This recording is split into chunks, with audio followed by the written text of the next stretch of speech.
이 말씀을 가지고 지옥에 갈 사람은 누구일까? 두 번째 시간을 함께 맞이하려고 합니다. 당시에 신앙의 엘리트라고 자부했던 서기관들과 또 사람들에게 존경과 인기를 받고 또 헌신된 신앙인들이라고 여겨졌던 바리새인들을 향해서 예수님이 신랄한 비난과 아주 원색적인 저주를 쏟아 붓는 모습을 보면서 오늘날 우리의 신앙의 모습은 과연 하나님 보시기에 어떠한 모습일까? 반면교사를 삼는 그런 시간이 되었으면 좋겠습니다.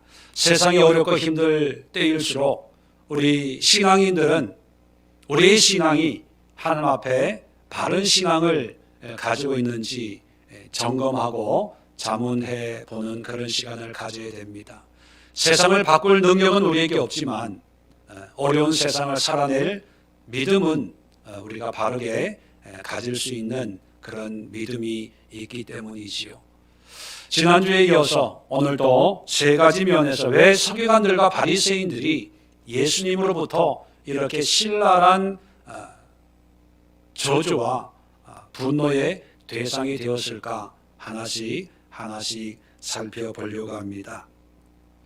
13절에 보면 화 있을진저 외식하는 서기관들과 바리새인들이요. 자, 서기관들과 바리새인들을 말하면서 수식하는 용어가 하나 등장을 합니다. 외식하는 이라는 말입니다. 외식한다는 말은 밖에서 밥 사 먹는다 그런 의미가 아니고요. 원어적인 외식이라는 말은 히포크리테스라고 하는 헬라어 말인데 이 단어는 배우, 연기, 이런 가장 이런 의미를 가지고 있습니다.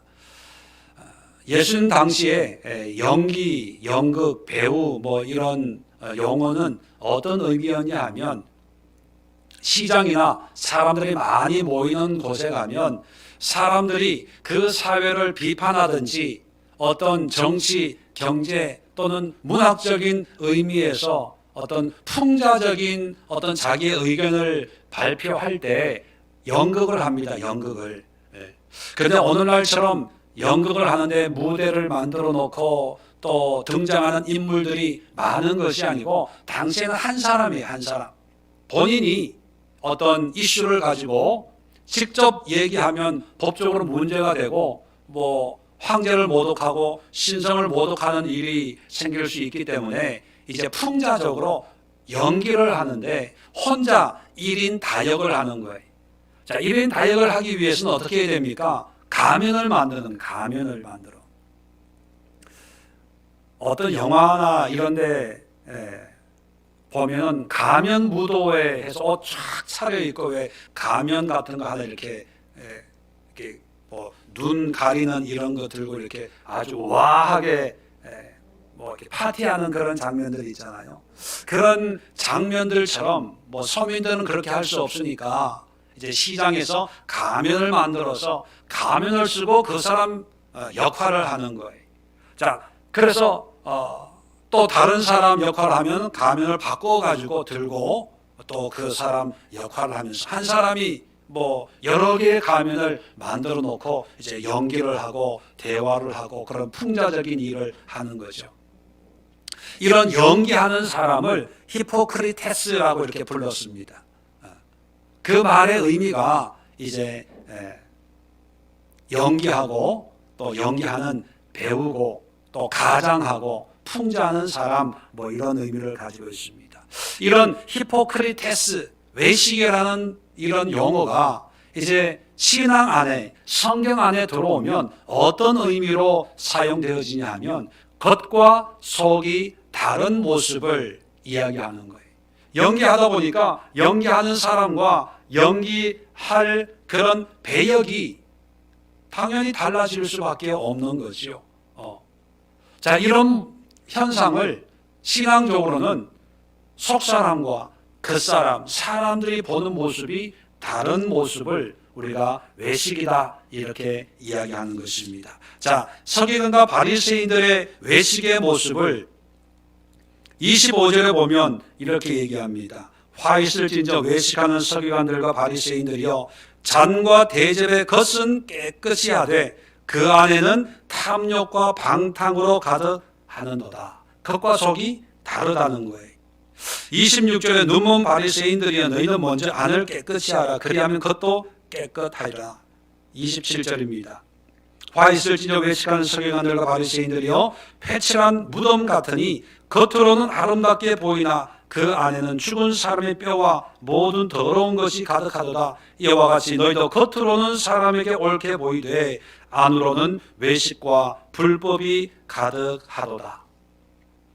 사람들은 겉모습만 보니까 존경해요.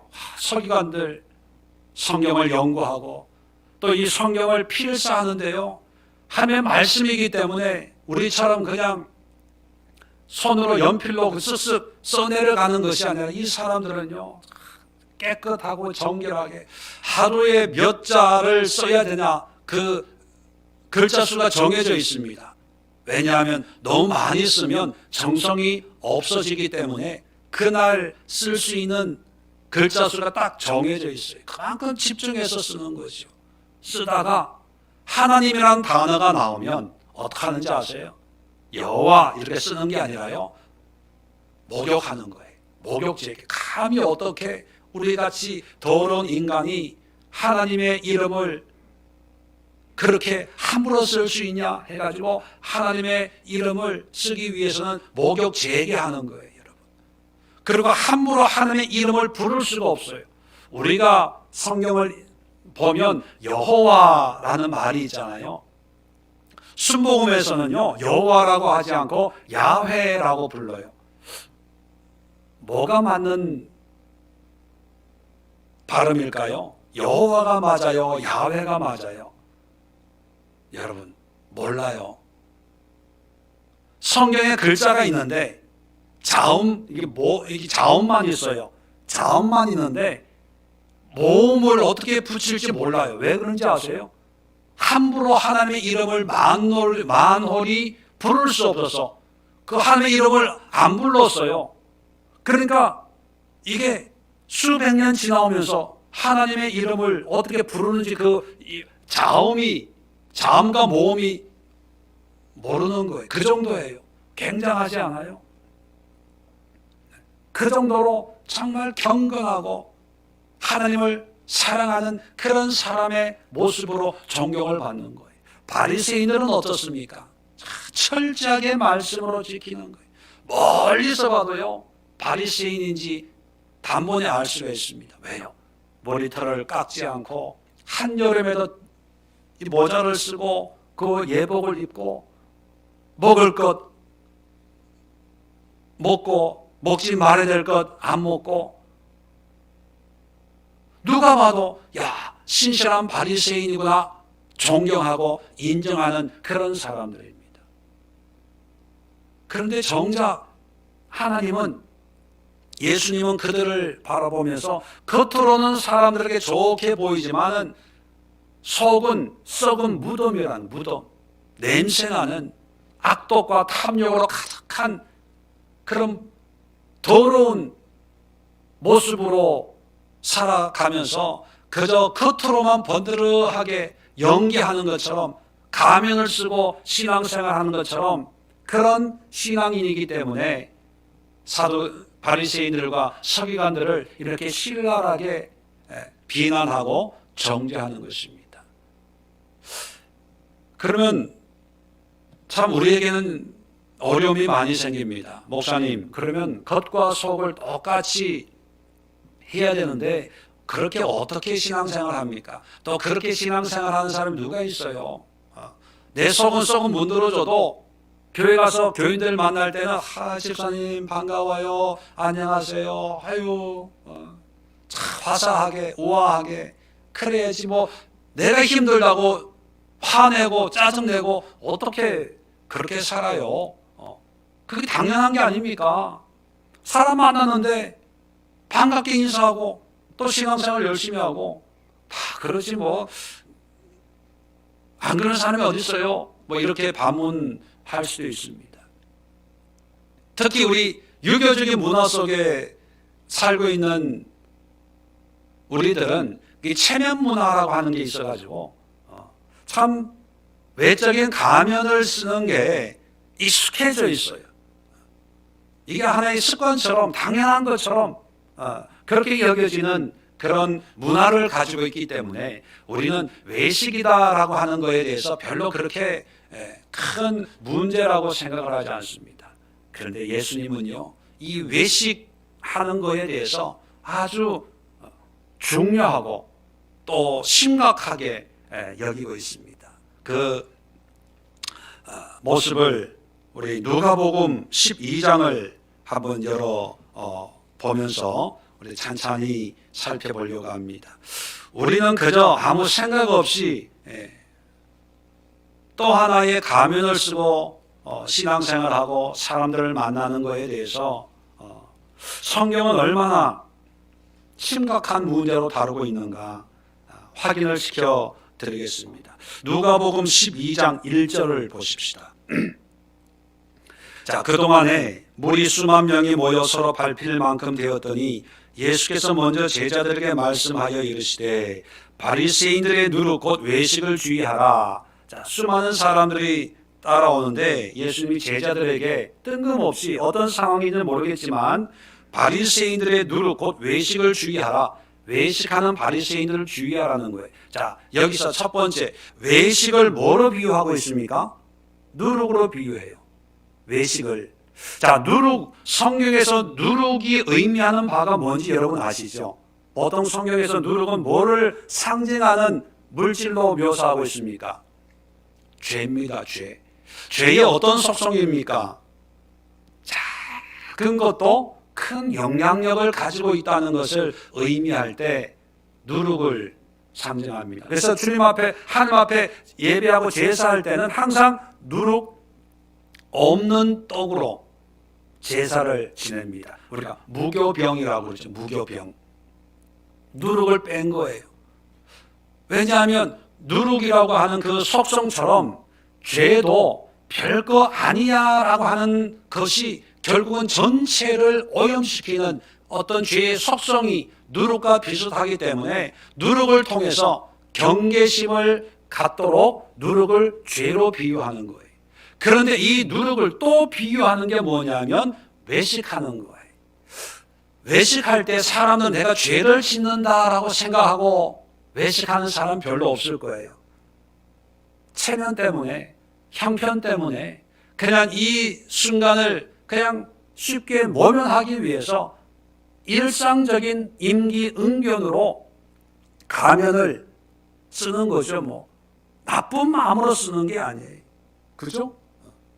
그런데 성경 예수님이 직접 말씀하시는데 누룩이 곧 외식이고 외식하는 것이 누룩이다. 다시 말하면 외식이 죄라는 거예요. 왜 죄냐? 그 이유를 설명합니다. 2절, 3절 보면 감추인 것을 드러나지 않을 것이 없고 숨긴 것이 알려지지 않을 것이 없나니 이러므로 너희가 어두운 데서 말한 모든 것이 광명한 데서 들리고 너희가 골방에서 귀에 대고 말한 것이 지붕 위에서 전파되리라. 뭐냐 하면 숨기는 거예요. 포장하는 거예요. 그런데 이것이 결국은 다 드러난다는 거예요. 숨긴다고 숨기는 게 아니고 포장한다고 가려워지는 게 아니라 오히려 더 잘 전파되는 거예요. 그러니까 외식이라고 할 때 우리가 가장하잖아요. 가면을 쓰잖아요. 그런데 본인만 몰라. 본인만 포장하는 줄 알아요. 상대방은 알아요. 또 시간이 좀 지나면 몇 사람 거치면 다 알아요. 앞에서는 목사님, 권사님 해도 그 속에 더러움과 악독과 시기와 그런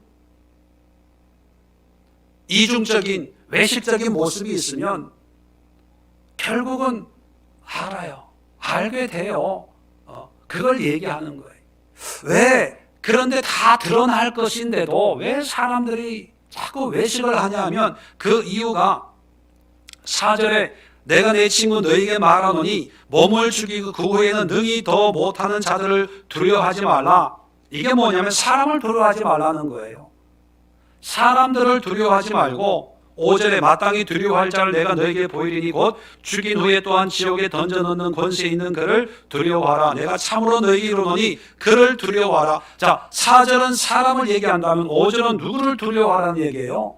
하나님을 두려워하라는 거예요. 하나님을.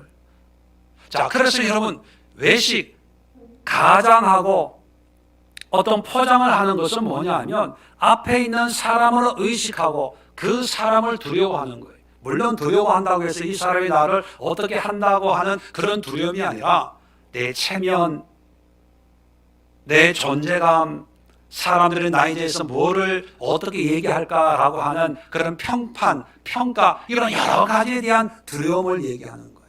그러니까 그냥 사람들 앞에 내 속은 어떻든지 간에 사람들에게 이런 소리 저런 소리 듣기 싫어서 웃어주는 거예요.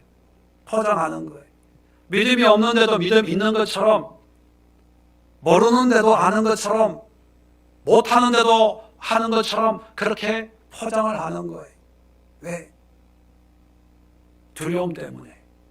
그런데 외식하는 이유가 사람을 두려워하기 때문에 외식하는 것처럼 사람을 두려워한다는 것은 반대로 뭐예요? 하나님을 두려워하지 않는다는 거예요. 왜 그렇습니까? 사람들은 겉을 보고 판단하고 내 속은 몰라요. 그런데 하나님은 겉도 아시고 속도 아시거든요. 하나님은 다 아세요. 모르는 게 아니에요. 사람은 속일 수 있어도 하나님은 속일 수 없죠. 그 이야기를 그 다음에 재밌는 비유를 들어서 하는 거예요. 6절에 보면 참새 5마리가 두 아사리온에 팔리는 것이 아니냐. 그러나 하나님 앞에서는 그 하나도 잃어버리는 바 되지 아니하는도다. 무슨 얘기냐면 아사리온이라고 하는 화폐 단위가 나오는데 아주 제일 작은 화폐 단위예요. 우리나라로 말하면 원. 참새 5마리가 두 아사리온에 팔려요. 이건 뭐냐면 2원에 팔린다는 거예요. 참새 5마리가. 그러면 싸다는 거예요? 비싸다는 거예요? 싸다는 거예요. 정말 싸고 싼 그 참새 5마리가 2원에 팔리는데 그렇게 하찮은 가치 없는 것도 하나님은 다 잃어버리지 않고 다 기억하신다는 거예요. 그 얘기는 뭡니까? 하찮은 것도 다 아시는데 하물며 네가 말하고 행동하는 이 속을 왜 모르겠냐? 그런 뜻이에요. 자, 7절에도 보면 우리가 잘 아는 머리털까지 세신 바 되었다. 머리털 세었다. 카운트한다. 이건 뭡니까? 다 안다는 거예요. 그러니까 참새보다 더 귀한 너희들을 왜 하나님이 그걸 모르겠냐? 그러니까 하나님을 두려워해라. 하나님을 두려워한다는 것은 뭐예요? 8절에 내가 또한 너에게 말하는 누구든지 사람 앞에서 나를 시인하면 인자도 하나님의 사자들 앞에서 그를 시인할 것이요 사람 앞에서 나를 부인하는 자는 하나님의 사자 앞에서 부인당하리라. 뭐예요? 하나님의 감동대로 부끄러워하지 말고 없으면 없는 대로 모르면 모르는 대로 약하면 약한 대로 그대로 드러내지 절대로 포장하지 말라는 거예요. 머리털 세신 바 되었다. 이것은 하나님이 우리를 다 아신다는 그런 의미로 우리가 이렇게 알고 있습니다. 그런데 이 말씀의 배경이 외식이라고 하는 것에 대해서는 여러분 잘 모를 거예요. 왜 예수님이 바리새인들의 외식을 누룩, 죄로 비유하고 있고 이렇게 장황하게 설명하고 있습니까? 더 중요한 문제가 있기 때문에 자, 성경을 계속해서 봅니다. 10절입니다. 외식에 대해서 얘기하고 있어요. 자, 누구든지 말로 인자를 거역하면 사하심을 받으려니와 성령을 모독하는 자는 사하심을 받지 못하리라. 사람이 너희를 회당이나 위정자나 권세 있는 자 앞에 끌고 가거든 어떻게 무엇으로 대답하며 무엇으로 말할까 염려하지 말라. 마땅히 할 말을 성령이 곧 그때 너에게 가르치시리라. 사람들 앞에 갈 때 어떻게 포장할까, 어떻게 위장할까, 어떻게 가장할까 이런 거 걱정하지 말라는 거예요. 성령이 그때 가르쳐 주신다는 거예요. 다시 말하면 위선적으로 살지 말라는 거예요. 외식적으로 살지 말라는 거예요. 외식적으로 산다는 것은 뭐를 모독하는 거라고요? 성경 10절에 성령을 모독하는 자는 사하심을 받지 못하리라. 왜 서기관들과 바리새인들에게 지옥의 판결을 피하겠느냐? 다시 말하면 지옥에 갈 수밖에 없다라고 단언적으로 말씀하고 있는 이유를 이제 아시겠어요? 그리고 서기관 바리새인들을 이야기할 때 항상 수식어가 붙는데 외식하는 이라는 말이 붙어요. 왜 외식이 지옥에 가는 중죄가 될까? 바로 성령을 모독하는 행위가 되기 때문입니다. 우리는 일상적으로 습관적으로 어떤 몇 개의 가면을 가지고 신앙생활을 하고 그것이 당연하다고 여기는 그런 문화와 풍토 속에서 살고 있습니다.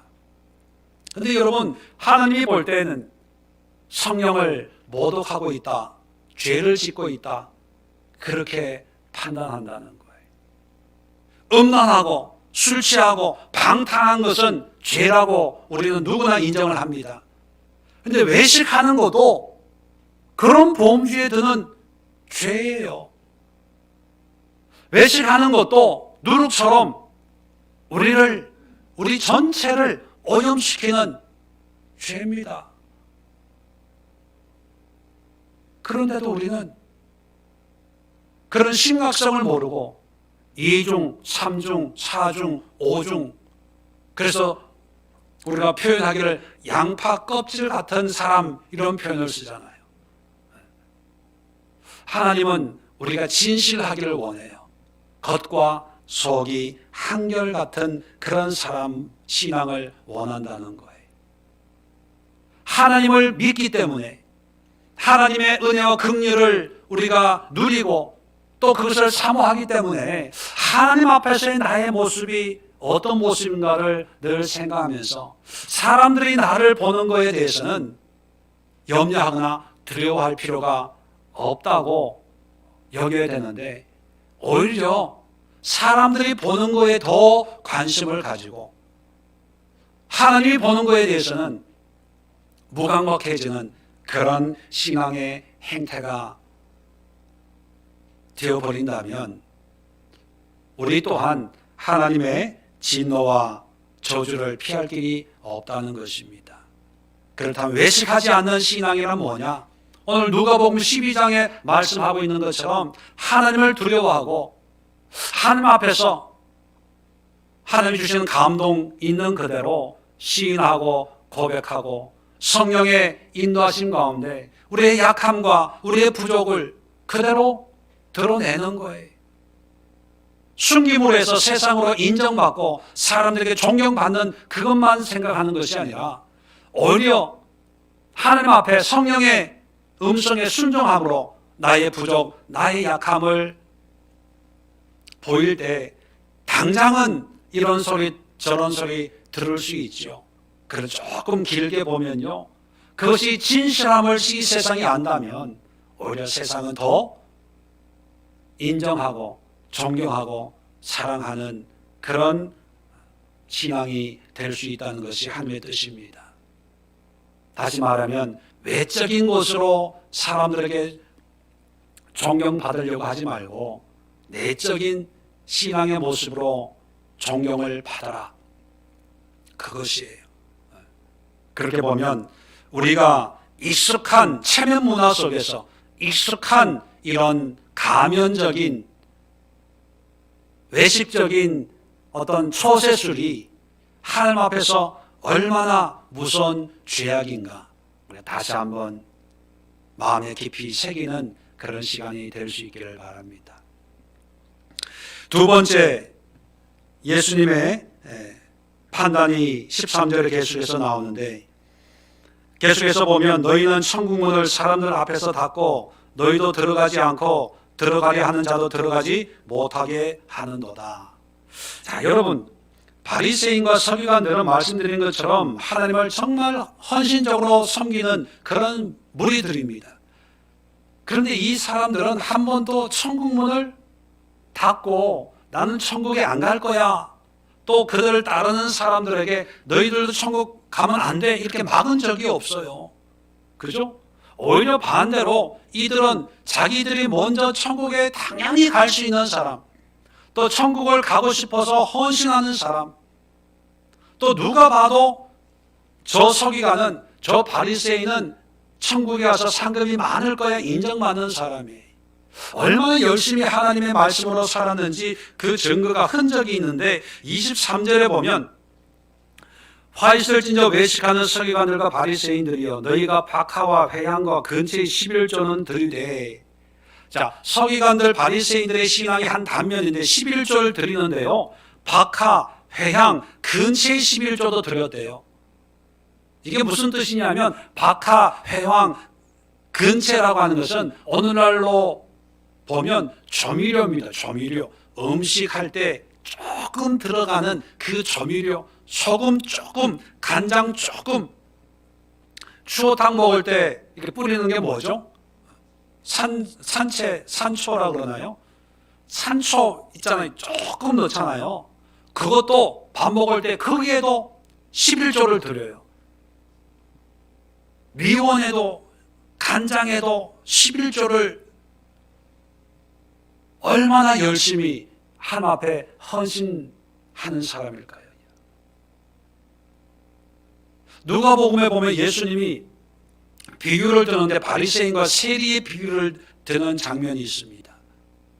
자, 그런데 그 두 사람이 성전에 와서 기도를 하는데 세리의 기도를 보면 누가복음 18장 11절로 12절에 이렇게 기도합니다. 하나님이여, 나는 다른 사람들 곧 토색, 불의, 간음하는 자들과 같이 아니하고 이 세리와도 같이 아니함을 감사하나이다. 나는 일에 2번씩 금식하고 또 소득의 11조를 드리나이다. 얼마나 당당하고 떳떳했으면 성전에 와서 이렇게 당당하게 기도할 수 있을까요? 여러분, 만약에 이런 신앙을 가지고 있는 교인이 우리 교회 성도라면 여러분, 믿음 좋다고 인정해요? 믿음 안 좋다고 인정해요? 담임 목사도 이런 성도 있으면 막 업고 다닐 거야. 11조를 얼마나 열심히 드리는지. 일주일에 2번씩 금식해요. 금식해. 교회에서 살아요. 아마 누구나 다 인정하고, 구원은 당연한 거고 상급이 많을 거야. 집사님, 권사님 어쩜 그렇게 믿음이 좋아요? 담임 목사도 칭찬했을 거예요. 이런 집사처럼 우리가 은혜 생활해야 됩니다. 그런데 예수님은 그런 사람들을 향해서 천국문을 닫고 자기도 안 들어가고 들어가려고 하는 사람들을 못 들어가게 바지가랑이 붙들고 못 들어가게 한다, 이렇게 얘기하는 거예요. 참 무섭지 않아요? 왜? 한 번도 이 사람들은 천국 안 가겠다 하나님을 부인하고 부정한 적이 없는 사람들인데 예수님은 뭘 보고 이렇게 진단을 하는 걸까요? 그 이유는 단 하나입니다. 예수를 안 믿기 때문에. 예수님이 문이잖아요. 구원의 문, 천국의 문. 요한복음 10장에 나는 문이다. 예수님으로 말미암지 않고는 누구도 하나님께 나아갈 수가 없어요. 그런데 예수님이 구원에 출가된다는 이 사실은 물론 신약에는 분명히 나와 있지만 구약을 연구했던 서기관들과 구약의 말씀으로 살던 바리새인들은 구체적으로 예수가 그러한 존재라는 것을 성경에는 없습니다. 그런데 문제는 뭐냐면 구약 성경을 연구하면 그 구약 성경을 통해서 그리스도 메시아가 올 거라는 하나님의 언약이 분명히 기록이 되어 있죠. 그리고 그 메시아로 오신 하나님이 바로 예수님이라는 것을 예수님이 선포하고 알려주었습니다. 그러면 구약을 연구한 사람들이 예수님의 가르침과 삶과 어떤 예수님이 행하는 모든 행적을 통해서 이분이 바로 예언된 그 메시아구나, 이걸 볼 수 있어야 되는데 보지를 못하는 거예요.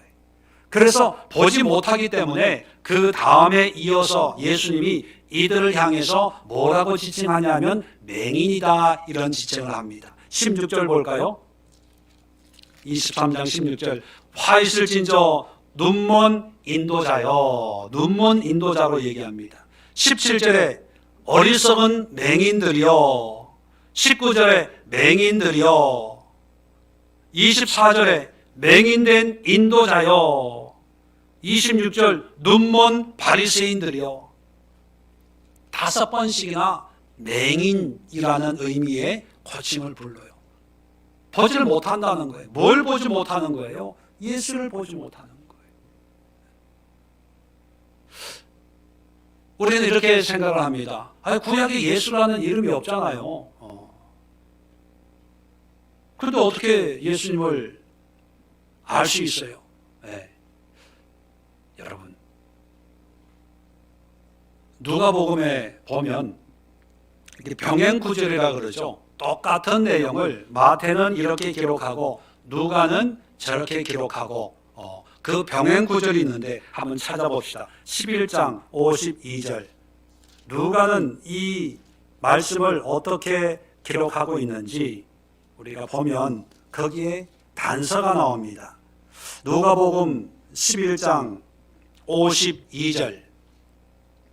신약성경 114면에 있습니다. 자, 잘 보세요. 화 있을 진저 너희 율법 교사여. 율법 교사라는 것이 오늘 나오는 서기관의 의미고, 서기관 속에는 바리새인들도 같이 포함되어 있다고 그렇게 이해하면 되겠습니다. 자, 너희가 지식의 열쇠를 가져가서 너희도 들어가지 않고 또 들어가고자 하는 자도 막았느니라. 똑같은 말씀을 이제 누가는 이렇게 기록하고 있어요. 자, 여기서 자기들도 안 가고 들어가려고 하는 사람들 막는데 어떤 식으로 막냐 하면 25절에 너희가 지식의 열쇠를 가져가서 밑줄 그어놓으세요. 동그라미 쳐놓으세요. 지식의 열쇠예요. 열쇠라는 것은 잠겨있는 것을 여는 용도 아닙니까? 예수님이 메시아이신 것을 구약에서 예언하고 언약을 하고 또 그 말씀대로 하나님이 메시아로 이 땅에 오셨습니다. 이건 사실이에요. 자, 많은 사람들이 메시아를 기다리고 대망했습니다.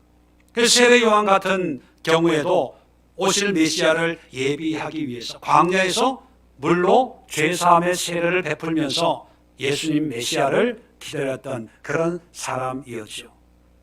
마찬가지로 많은 사람들이 메시아를 대망했는데, 자, 문제는 뭐냐면 하나님의 말씀을 가장 많이 연구하고 공부하고 또 그것을 가르치고 또 하나님의 말씀대로 살려고 몸부림치는 사람들이 왜 그걸 몰랐을까 하는 거예요.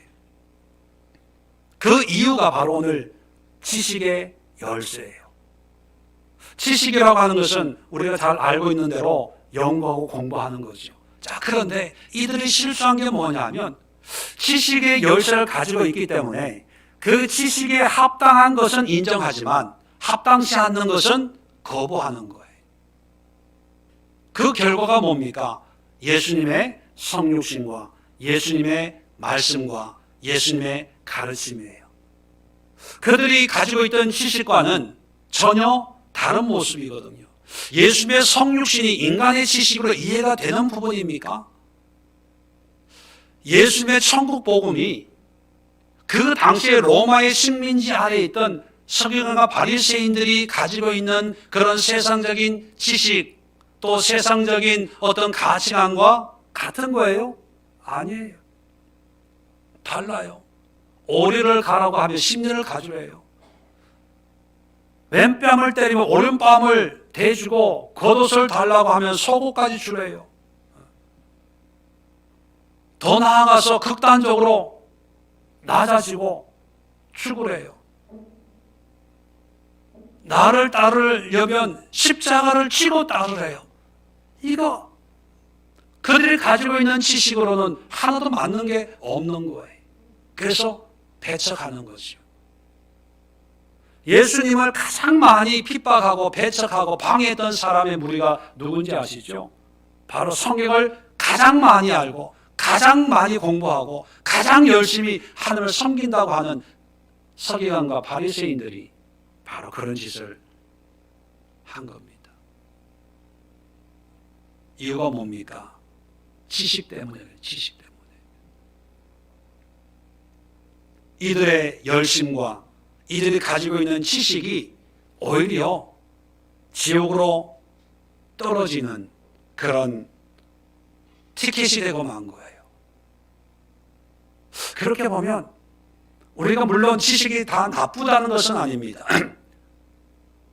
지식이 유용하고 유익합니다.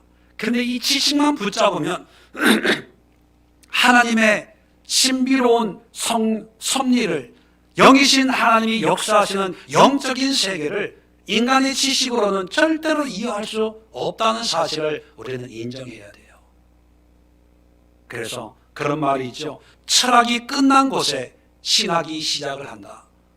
철학이 뭐예요? 뭐 잘 모르지만 철학하면 형이상학, 형이하학, 우리가 상상할 수 있고 말할 수 있는 모든 걸 이야기할 수 있는 학문이 철학입니다. 뭐 이데아, 그 얘기하고 상상할 수 있는 그런 얘기를 할 수 있어요. 그런데 그렇다 하더라도 우리의 상상이라고 하는 것은 한계가 있습니다. 우리의 말이라고 하는 것은 한계가 있어요. 수천억, 보통 이렇게 표현하지만 말에 지나지 않지 그 너머에 뭐가 있는지 우리 인간은 몰라요. 그런데 그 너머에 누가 있어요? 하나님이 계시는 거예요. 그래서 하나님은 학문의 영역 밖에 있는 분이에요. 말의 한계를 뛰어넘는 분이에요. 우리 삶 속에도 계시지만 우리의 삶의 한계를 뛰어넘는 그런 존재라는 거예요. 그래서 신학적으로는 이런 하나님을 초월적인 존재, 이런 표현을 합니다. 초월하시는 존재. 이런 하나님을 우리의 짧은 연구하고 공부하고 배운 걸로 어떻게 하나님을 알고 하나님에 대해서 얘기할 수 있겠어요? 없어요. 박사학위 1000개 만개가 있어도 하나님에 대해서 알고 있는 부분은 정말 바늘로 찌를 정도의 지식도 되지 못합니다. 그래서 하나님이 이래서는 안 되겠다, 내가 누군지를 알려줘야 되겠다라고 해서 준 게 바로 성경이에요. 우리는 하나님을 성경을 통해서 성경이 비춰주는 부분만 보고 이게 하나님이구나 알 수밖에 없는 거예요. 그래서 성경이 말하는 것을 우리는 배우고 성경이 침묵하는 거에는 우리도 침묵해야 돼요. 모르기 때문에 의미가 없어요. 그런데 서기관과 바리새인들은 열심히 공부해서 자기의 지식 체계를 만들었습니다. 이렇게 이것이 하나님이고 이것이 하나님의 말씀이고 이것이 하나님이 주신 계명이고 그 계명만 열심히 지키고 순종하면 하나님의 뜻을 이루는 것이다. 하나님은 10가지의 10계명을 주었지만 우리는 더 하나님을 잘 섬기기 위해서 613개의 계명을 만들어서 더 철저하게 하나님을 기쁘시게 하는 그런 신앙인이 되어야 되겠다. 얼마나 열심히 있습니까? 그렇죠? 그런 자신들의 지식의 울타리 안에만 머물다 보니까 정작 믿음의 주인이신 예수님이 이 땅에 오셨는데 배척하고 핍박하고 죽여버렸다는 거예요. 그게 지식의 열쇠입니다. 이런 서기관과 바리새인들에게 예수님은 너희가 천국 문을 닫고 있다. 그 지식 때문에 결국 누구를 못 보는 거예요? 예수를 못 보는 예수를. 이것이 비단 서기관과 바리새인들의 문제가 아닙니다, 여러분. 오늘날 우리의 신앙도 어떤 신앙이라고 하는 어떤 체계 속에 들어와서 교회라든지 교리라든지 담임 목사라든지 어떤 직분이라든지 어떤 봉사의 일이라든지 여러 가지 그런 어떤 신앙에 관련되어 있는 지식이나 경험이나 직분 때문에 정작 누구를 발견하지 못하냐 하면 예수를 못 만나는 거예요. 예수를. 우리의 지식, 우리의 생각에만 사로잡혀서 어떤 분은 열심히 신앙생활, 오래 신앙생활 하면서 충격적인 말을 합니다. 뭐냐면 예수님이 하나님이라는 게 안 믿겨져요. 여러분, 그게 안 되면 모든 것이 의미가 없어지는 거예요. 의미가 없어지는 거예요. 오늘날 교회 안에서도 예수님에 대한 설교는 사라지고 예수님으로 말미암은 어떤 삶의 이야기들이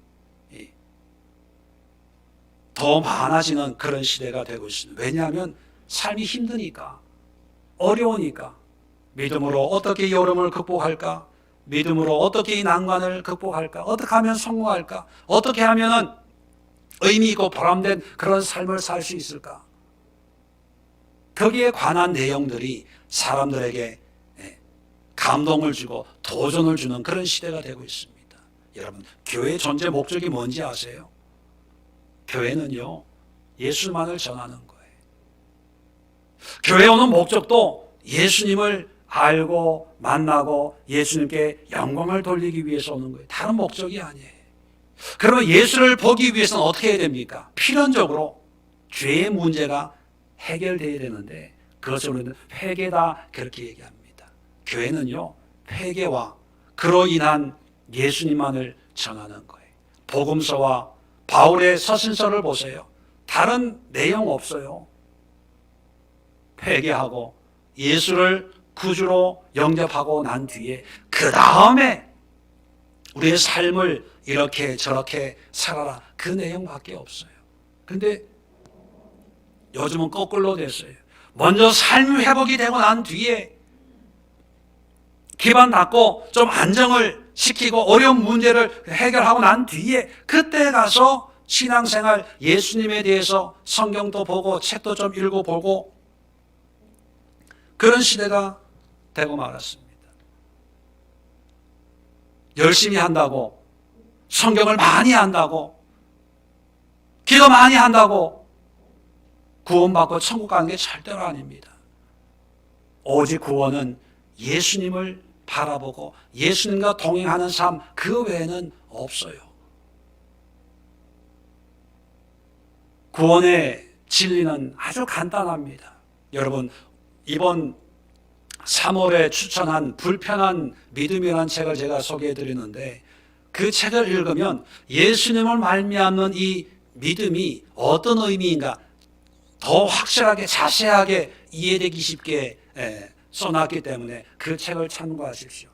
어떤 면에서는 너무 쉽기 때문에 그 책 제목이 불편한 믿음이에요. 믿음 생활이 우리를 불편하게 만드는 거예요. 여러 가지 면에서.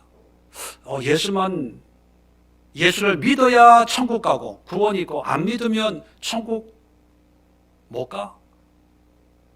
그럼 우리는 불편해지는 거예요. 왜냐하면 우리는 뭔가 열심히 하고 뭐 성품이 좋고 뭐 그러면 뭔가 좀 하나님의 어떤 대우가 좀 달라지지 않을까라고 하는 그런 세상적인 기준을 가지고 있는데 성경은 전혀 조금의 어떤 여유도 없이 오직 예수 뭐 이러니까 사람들이 불편해지는 거예요. 그런 불편한 믿음에 대해서 예수님에 대해서 소개해 놓고 있는 책이니까 그걸 참고하세요. 오늘 제 설교에서는 우리의 신앙에 예수가 있어야 되는 거예요. 예수가. 지식이 아니에요. 열심이 아니에요. 무조건 충성하는 것이 중요한 것이 아니라 내가 예수님을 만나야 돼요. 경험해야 돼요. 그리고 그 예수님이 하나님의 아들이심을 내가 깨달아야 됩니다. 다시 누가복음 24장에 보면 예수님이 돌아가시고 장사 지낸 걸 목격하고 제자들이 엠마오로 고향으로 돌아가는 장면이 나오지요. 그 엠마오로 가는 제자에게 예수님이 나타나서 그들을 다시 회복시키는 방법이 뭐냐 하면 누가복음 24장 27절에 이에 모세와 모든 선지의 글로 시작하여 모든 성경에 쓴 바 자기에 관한 것을 자세히 설명하시니라. 성경, 구약 성경을 통해서 뭘 얘기하냐면 엘리야나 아브라함이나 모세를 얘기한 것이 아니라 자기에 관한 것을 얘기한, 자기에 관한 것, 예수에 관한 것을 다시 얘기할 때 이들의 마음이 뜨거워지는 거예요. 믿음이 회복이 되는 거예요. 삶이 회복이 돼서 다시 예루살렘으로 제자의 삶으로 돌아가는 그런 역사가 일어난 거예요. 예수를 만난 거거든요.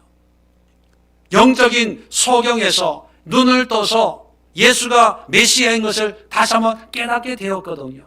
그럴 때 삶이 변화되는 거예요. 오늘날 우리가 은혜 받았습니다, 변화됐습니다라고 하는 그런 변화의 모양과 모습이 뭐 사람들마다 다 다르겠지만, 과연 우리가 변화됐다는 것이 예수님을 만남으로 우리의 가치관이, 우리의 삶이, 우리의 속사람과 인격이 변화되는 그런 변화를 느낄까요? 아니면 그저 감정적인 깨달음,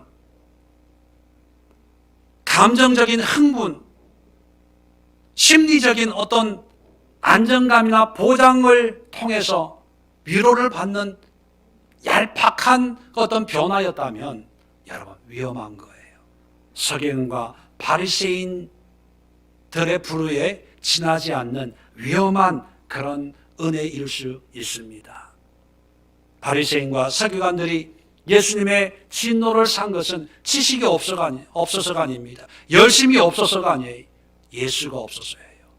여러분의 삶에도 예수님이 어떤 분인가, 어떤 위치, 나와 예수님과의 관계가 어떠한 상태인가를 한번 점검해 보십시오.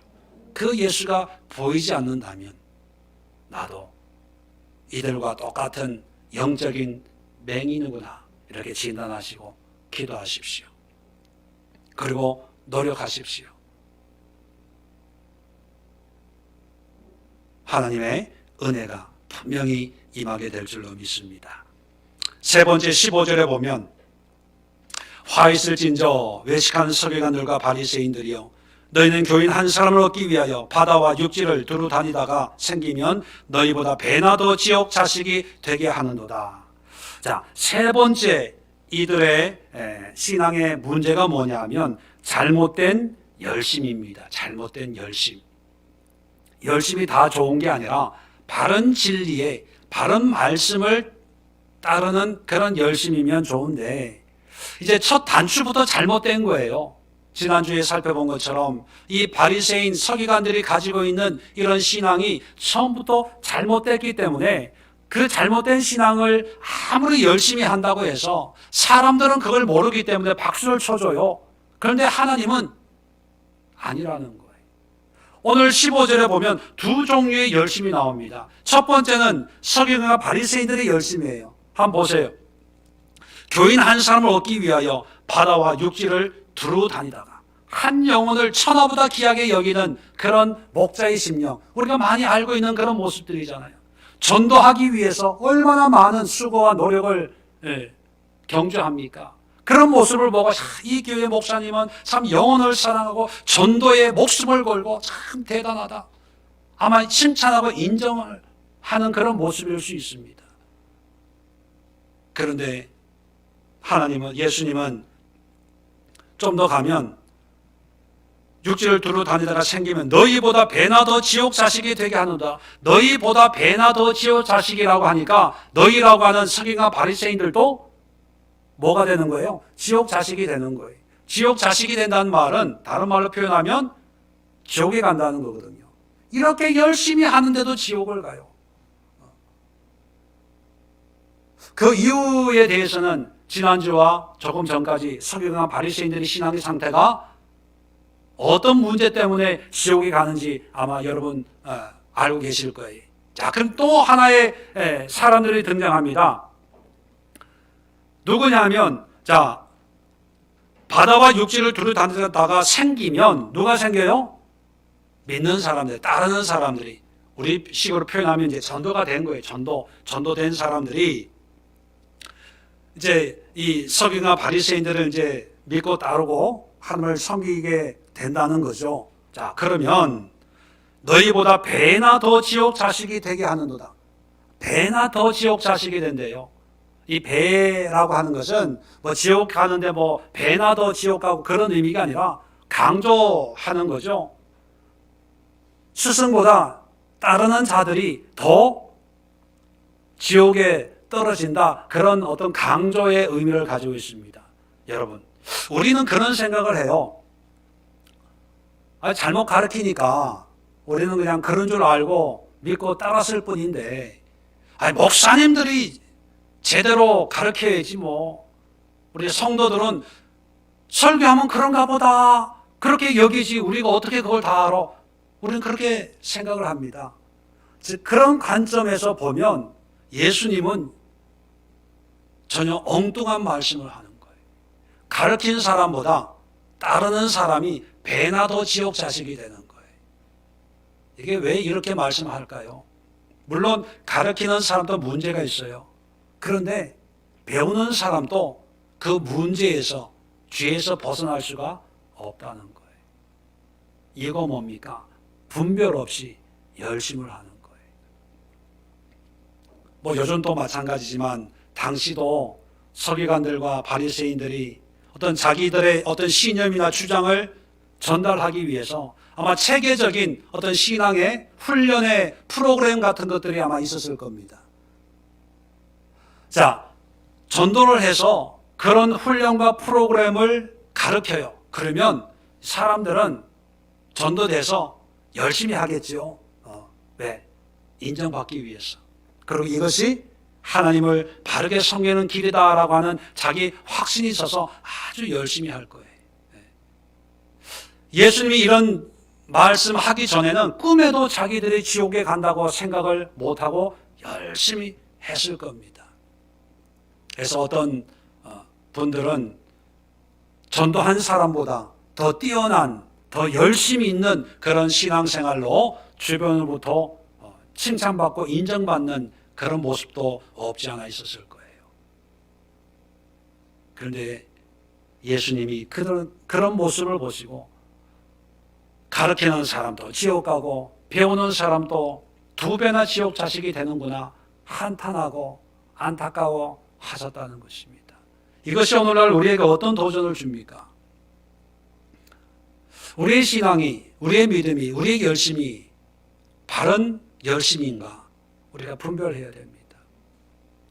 바르게 판단해야 됩니다.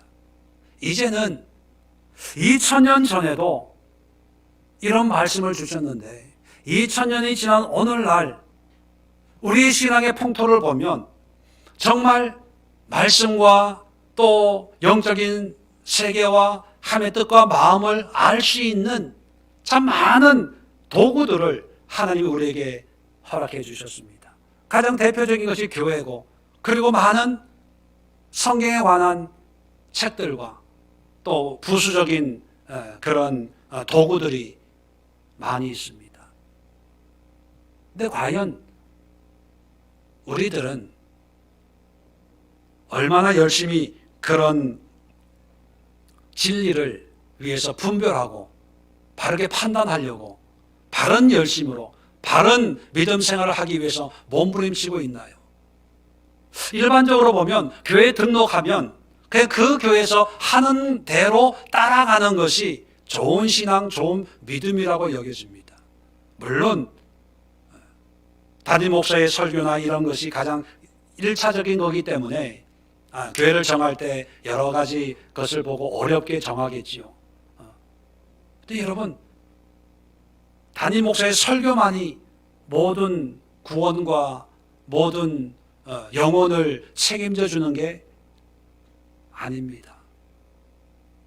여러분 스스로가, 우리 스스로가 바르게 분별하고 바른 분별을 통해서 우리가 바른 열심을 내야 됩니다. 한때 바리새인으로 정말 열심히 하나님을 섬겼던 바울은 아주 당당하게 그런 고백을 하죠. 빌립보서에 나는 율법으로 흠이 없는 자였다. 그런 고백을 합니다. 그 다음에 곧 이어서 그런데 그 모든 것을 배설물처럼 여겼다고 이야기해요. 그 이유를 설명합니다. 그래서 예수를 아는 지식이 가장 고상함이라. 그리스도를 얻기 위해서 이 모든 것을 버렸다. 여러분, 이 말의 의미가 뭐겠어요? 바울도 열심을 내서 바리새인으로서 열심히 살았습니다. 그가 얼마나 열심히 살았는지 사도행전에 기록이 되어 있죠. 대제사장으로 신임을 받고 예수 따르는 사람을 잡아넣을 정도로 열심을 특심으로 신앙생활했던 사람입니다. 그런데 한순간에 다 배설물처럼 여겼어요. 왜일까요? 그리스도를 얻고 그리스도를 아는 지식의 가장 고상한 것을 깨달았기 때문이죠. 그렇다면 우리의 신앙도, 우리의 열심은 오직 예수에 집중이 되어야 돼요. 예수를 알고 예수를 섬기고 예수를 기뻐하고 감사하고. 여러분, 지금 코로나19로 모든 사람들이 힘들어하고 있어요. 사업도 힘들고 가정도 힘들고 아이들도 힘들고 다 힘들어요. 그런데 저는 단언하기에 이런 힘든 속에서 예수 그리스도만 안다면 우리에게는요, 기쁨이 끊이질 않을 것 같아요. 기쁨이. 목사님 돈이 없어요. 목사님 몸이 아파요. 목사님 이런 문제가 생겼어요. 집 문제가 생겼어요. 무슨 사업 문제가 생겼어요. 뭐해? 거기에 모든 문제의 해답이 그리스도이면, 그 그리스도를 그 속에서 만났다면 문제는 똑같아도요, 목사님 기뻐요, 감사해요, 즐거워요, 어제는요 이렇게 기뻐했고 감사했고, 저는 이렇게 될 거라고 생각을 합니다. 제 자신도 그런 꿈을 안고 그런 소원을 가지고 늘 기도합니다. 그리고 솔직하게 말씀드리지만 우리 교회는 그렇게 큰 교회가 아니에요. 제가 그렇게 영향력 있는 목회자가 아닙니다. 그런데 제 기도에 가장 간절한 기도는 뭐냐면 이 시대를 위해서 기도하는 거예요. 이 땅을 위해 기도하는 거예요. 이 땅의 교회들을 위해 기도하는 거예요. 어떤 기도냐? 예수로 즐거워하게 하옵소서. 예수가 전부가 되는 시대가 되게 하옵소서.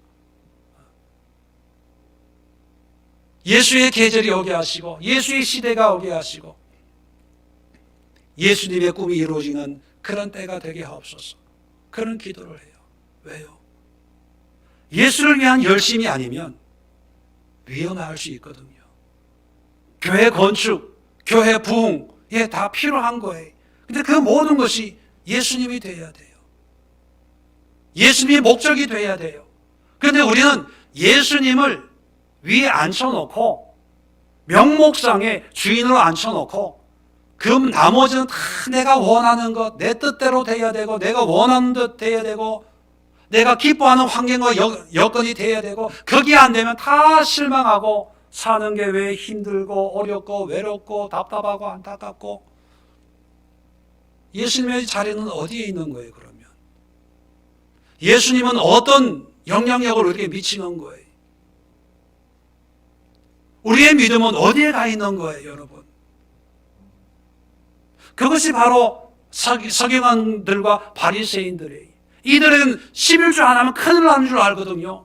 율법으로 살지 못하면 큰일 나는 줄 알거든요. 그러니까 예수는 없어요. 예수는 없어. 그저 율법밖에 보이지 않는 거예요.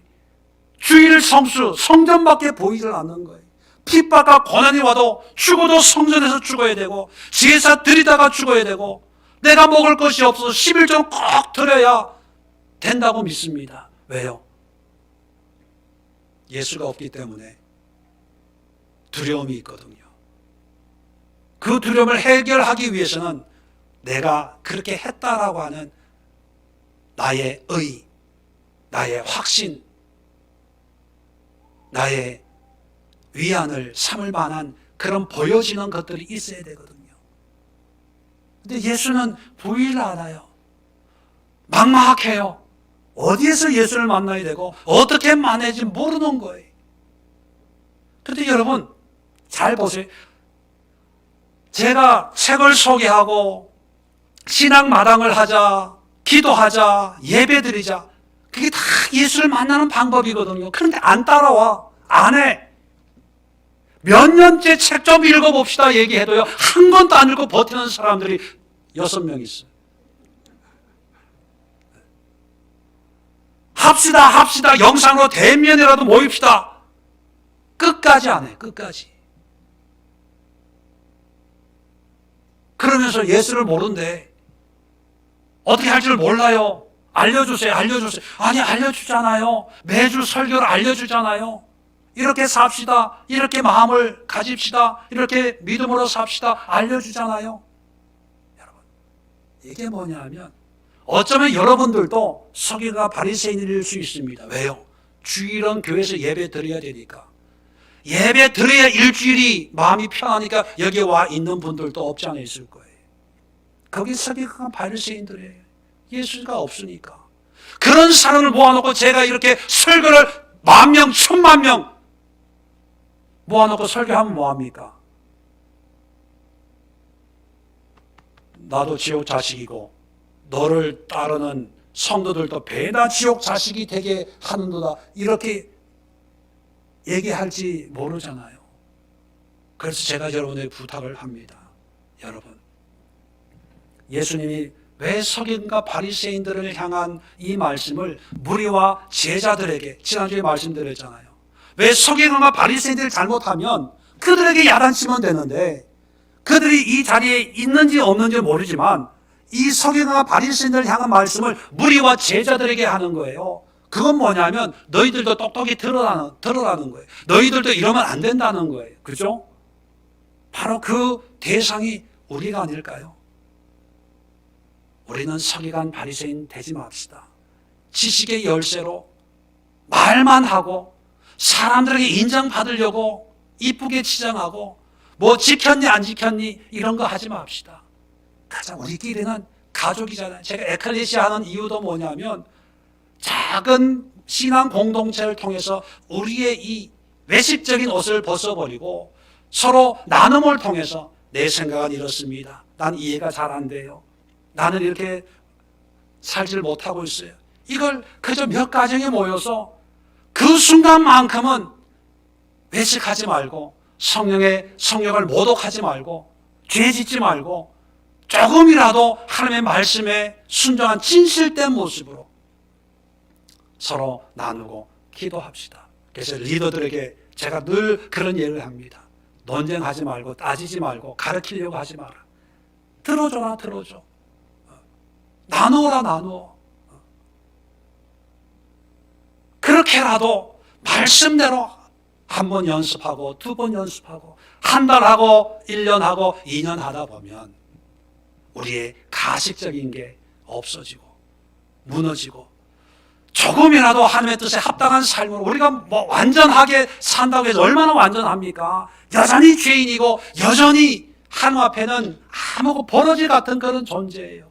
그런데 그래도 이만큼 노력하고 애쓰고 바르게 살려고 바르게 믿으려고 노력을 했습니다. 그렇게 얘기라도 할 수 있는 그런 우리 성도들 됐으면 좋겠다. 그런 마음입니다. 그래서 하는 거예요. 여러분, 오늘 말씀을 마음에 깊이 새기시고 나의 신앙은 어떠한지 반면교사 삼는 그런 은혜가 우리 모두에게 제 자신에게도 임할 수 있도록 우리 함께 기도하고 또